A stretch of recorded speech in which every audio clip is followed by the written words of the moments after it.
सबसे पहले टॉपिक क्या है हमारा? सबसे पहले topic start Microsoft word. Microsoft word के बारे में जानना है कि माइक्रोसॉफ्ट वर्ड क्या है। सबसे पहले इसे ओपन करने के लिए हम स्टार्ट मेन्यू में जाएंगे। उसके बाद हम जाएंगे ऑल प्रोग्राम्स। ऑल प्रोग्राम्स में जाने के बाद हम जाएंगे माइक्रोसॉफ्ट ऑफिस। माइक्रोसॉफ्ट ऑफिस में जाने के बाद हम जाएंगे यहाँ पर। बेहतरी के लिए, आसानी के लिए हम इसका शॉर्टकट डेस्कटॉप भी बना सकते हैं ताकि हम नेक्स्ट टाइम डायरेक्ट अपने डेस्कटॉप से इसे ओपन कर सकें। इस प्रोसीजर से हम इसका शॉर्टकट निकाल सकते हैं। इसको हम फ़िलहाल ओपन कर लेते हैं। ओपन कर लिया, हमारे पास इसकी स्क्रीन नमूदार हो गई। सबसे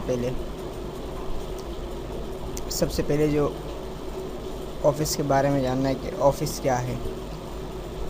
माइक्रोसॉफ्ट वर्ड एक एप्लीकेशन सॉफ्टवेयर है जिसमें हम डॉक्यूमेंट्स, लेटर्स, एप्लीकेशन, सीवी वगैरह टाइप करते हैं।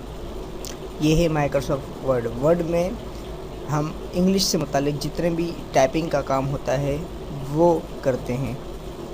इसी के साथ हमारा पहला टॉपिक अख्ताम पजीर होता है। अल्लाह हाफिज़।